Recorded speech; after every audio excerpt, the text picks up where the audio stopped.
I'm not a coach guy. I'm not a put it on the coach guy. But I'm pissed off tonight. LinkedIn.com/garden to post your first job for free. Celtics, honestly, at this point, But you're trying to fire might need Ime. to consider.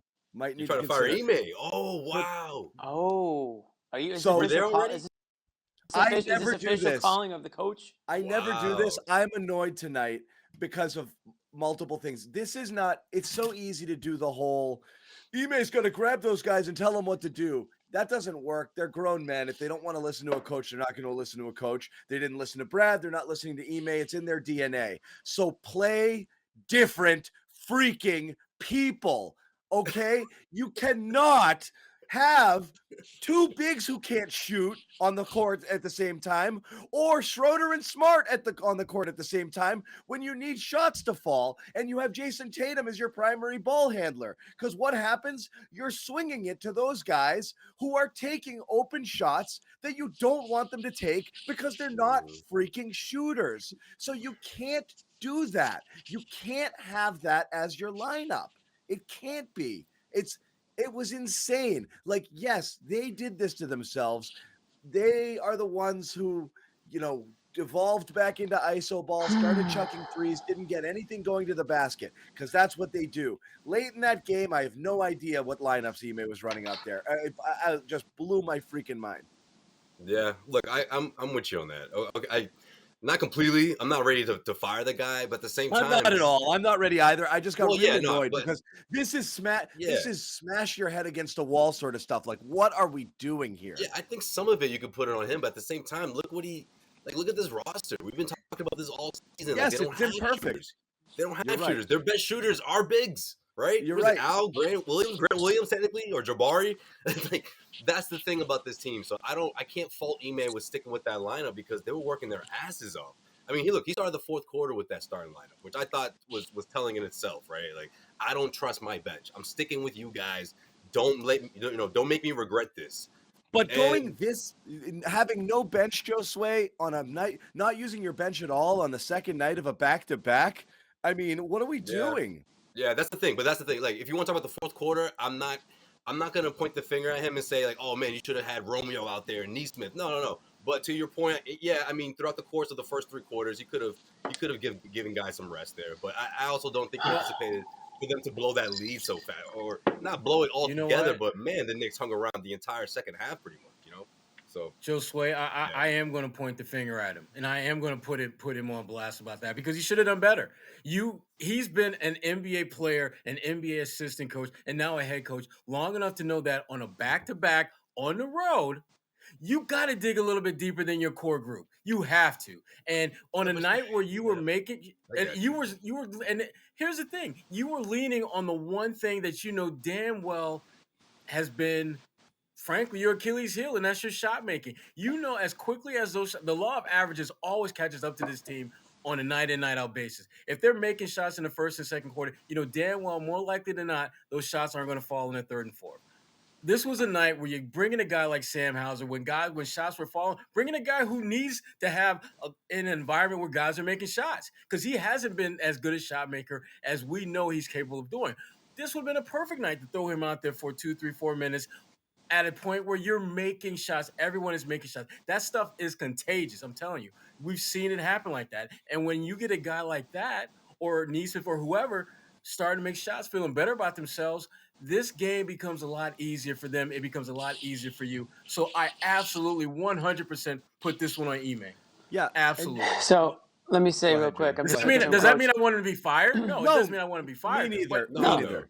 But this is a game that, to me, when you start slicing up the blame pie, I get a big ass slice for him. I am too. Big ass slice. Ime's got to do something here in this game. This needed more management tonight. And Jimmy, go ahead. I think it definitely needs some management. And we talked a lot yesterday about the Celtics missing an in-game manager in the, and again, throwing the name Chris Paul out there. Obviously, you can't get a Chris Paul, but that type of a player, a leader, somebody who's been there, done that, who can sort of, right the ship when it's starting to sway and all those things that you want to use. So what does Ime say right after the game tonight? We need someone to stay calm late, not someone adding to it when things start to get sped up. At times it feels like everyone tries to do it on their own. And then he had another quote, and I'll paraphrase, but he basically called out the team for mental toughness. Oh, yeah, he said, it's been the same result. We lack some kind of mental toughness.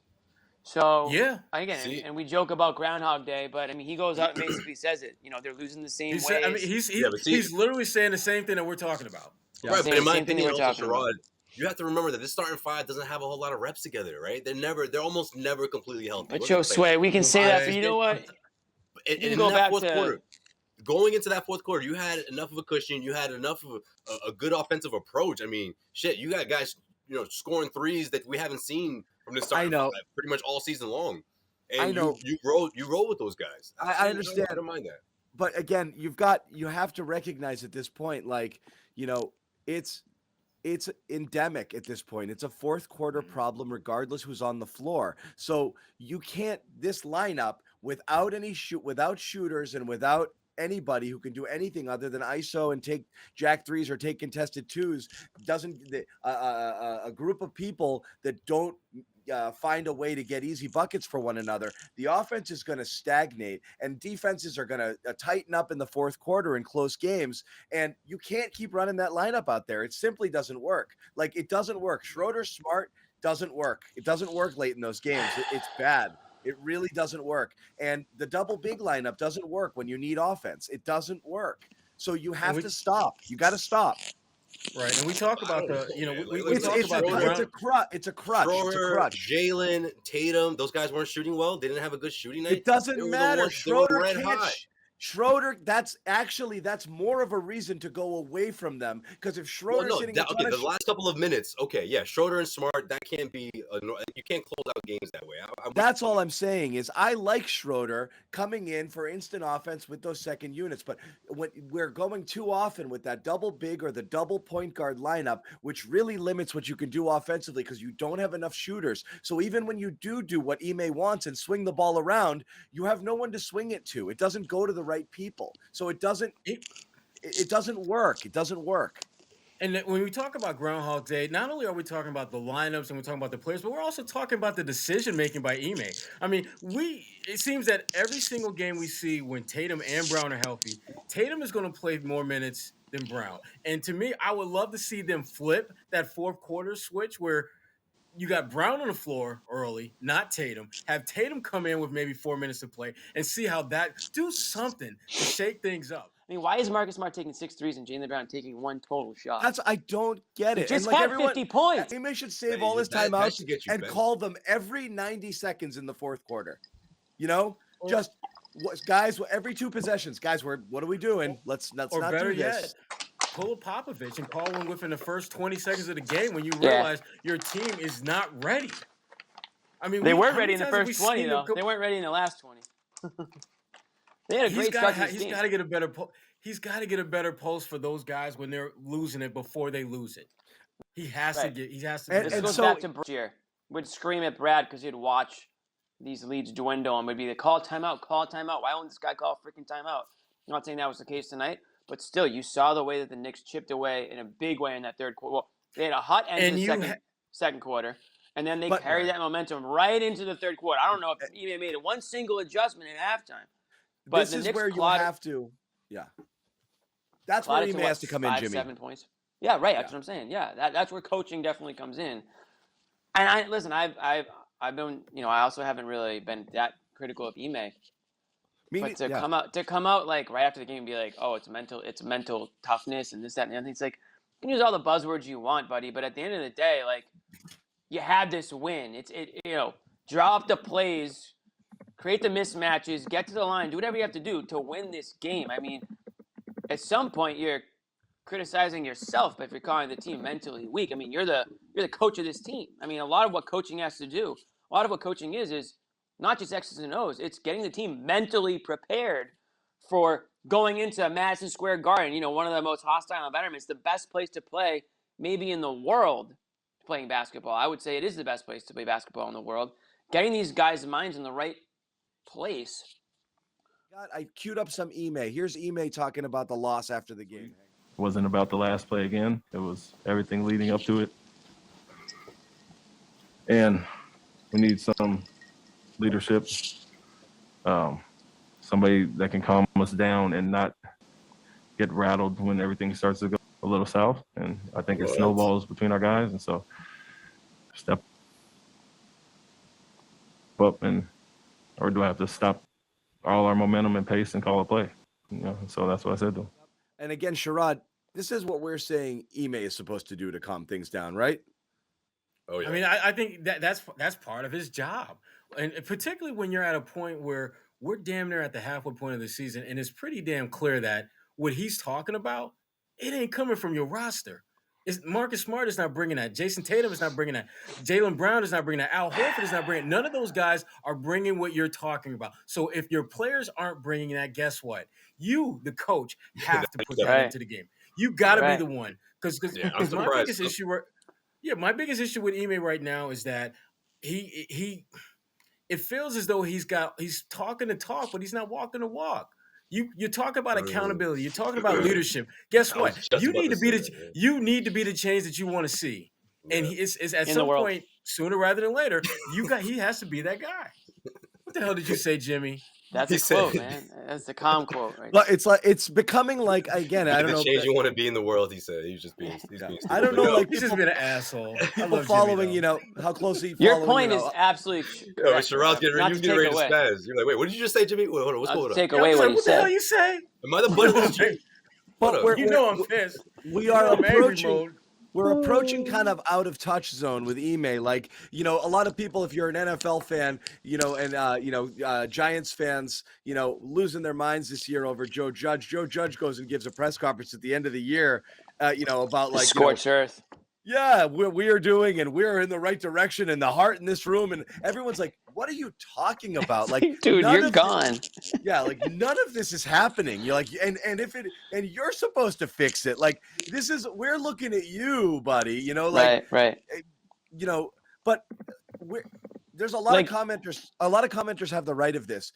It is a absolute, like, you can complain about everything they're not doing, and then you look for the answers and they don't exist. Like, every time I say, or one of us says, they need more shooters on the court, everybody rightly says, which freaking ones, And you say, I guess Grant, maybe Romeo, Nesmith, I don't know. I guess Richardson, I don't know. Who are they? They're not great, Right. And then for your head coach to not, I was literally about to say the same thing. Like, you've been talking about accountability since training camp. And, this is your first year as a head coach. We're about halfway through the season.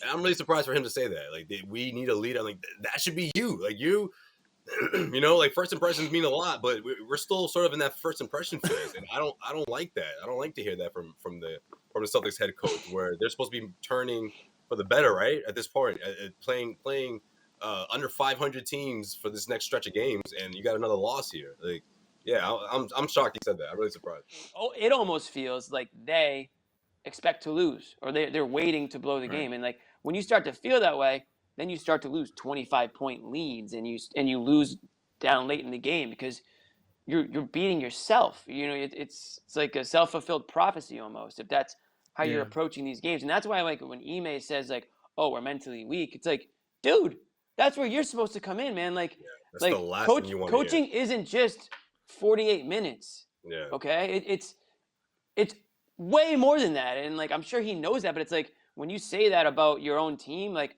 what are you doing to prevent that from being the case? That stuff needs to be taught outside of the game to get you ready for the game. You don't teach mental toughness during the game.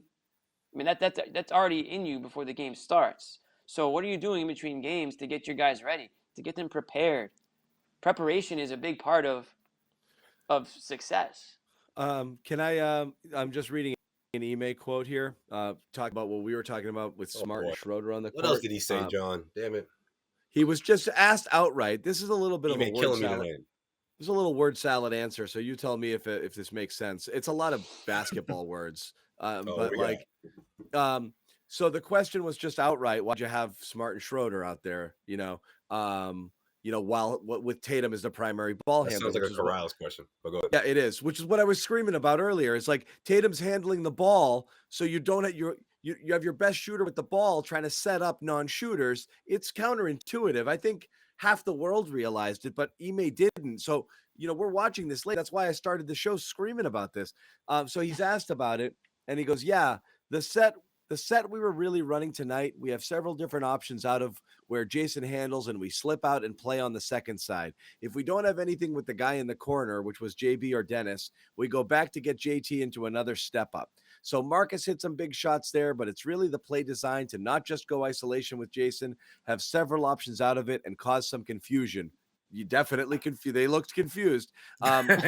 Mission accomplished. You did it, which Yeah, we yeah, did, yeah. which You we call did, that and play. no, Oh, this shit. is Ime's best version of himself is this next quote, okay? Which we did, and we got some what? What did we get, guys? We got some good shots you out got? of it. I Ugh. thought you were gonna say best version of themselves. No, that's Ime's best version of Yeah. himself is we got some good looks That's- out there. I think Right. it worked well, that specific play. So it's a different thing going away from isolation as much as letting other guys be playmakers on the second side of the ball. We've got to it a few times, and then Marcus hit a few and missed a few at the end. But across the board, I think we haven't had the best shooting year. So regardless of who we have handling out there, it's not always going to be the best shooters on the floor, especially when we have some defensive lineups as well. So The fact basically, that he said that- my going back- stakeholders, we're having a bad quarter, stakeholders. This is not going to be a profitable quarter for us. I'm Yeah, so yeah, yeah. sorry. So Stock sorry. tanks so the it's next basically night. like we did it and it was bad, but it could have been good. Yeah. But that's what happens because we're bad. It's like the first week of the regular season when he was like, "Look, we shot really poorly, but I'm sure we're never gonna shoot this way for the rest of the season." I'm like, "Have you seen your roster, Ime? Like, are you sure about that?" Like, this is Check out the you know, averages. it's one of the better showings from outside. At least for the first three quarters. that was a bad one. Yeah. But I mean, Yeah. what he's There's saying been a lot of is interesting quotes. what he's saying Is is any- Tatum's the best player. I don't have a true point guard. I want him to have the ball in his hands. He is making the right plays for us. He is doing some of the things I'm asking him to. But unfortunately, when we do swing the ball and get into an open guy, it happens to be a guy who sucks at shooting. But I have that guy on the court because he's good at defense also. And I don't really have any good shooters. Good night. That's the Thanks for thing. coming out. Thank you. Good night. And he's kind of right and kind of wrong, which is It's like like, the Paul Pierce. It's like the Paul Pierce quote. What do you want me to pass it to? Yuri Welsh?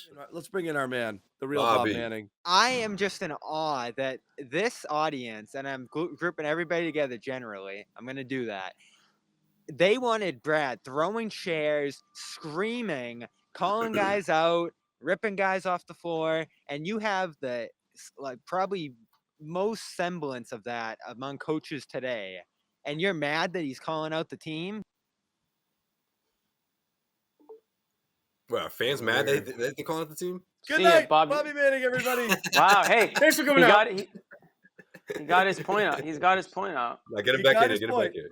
Yeah. I No, told he's you, coming man. back. Wi-Fi is rough over there. But go ahead. Did that come through loud and clear? You It literally came out perfect. you finished and Mic drop. and figuratively dropped your mic, and it was perfect. I am gonna. Yeah, I'll keep going. walk Keep through going. Keep mass going. for I know you're everybody not here. done. No, I'm in awe that the coach is the first thing that comes up here. I mean, But we are for seeing. Bobby, that wasn't you. it for us. For us, Right, it was the reason we got on him was the playing Schroeder and Smart together with Tatum as a primary ball handler. Consistently playing lineups that either have double bigs or double point guards who can't shoot. You don't think Ime's calling plays in these spots? Like, I just don't believe that he is just saying, guys, go figure it out. I'm not giving you any help here, and I'm just gonna call you out in the post-game press conference unfairly. They're breaking down. They're spiraling. How many times have we said this? He's saying what we say, and we don't like it. And listen, who's gonna solve things off this bench? Richardson? Like he could help. Grant could help, but these guys aren't solving their deep core issues here. The playmaking, they don't have a go-to guy in that spot, a guy to calm things down. I thought Ime said that perfectly. How many times have I said that this year? And Ime just repeated the exact same thing. We Couple don't have a times. guy to slow things down, make the game easier, and stop the spiraling.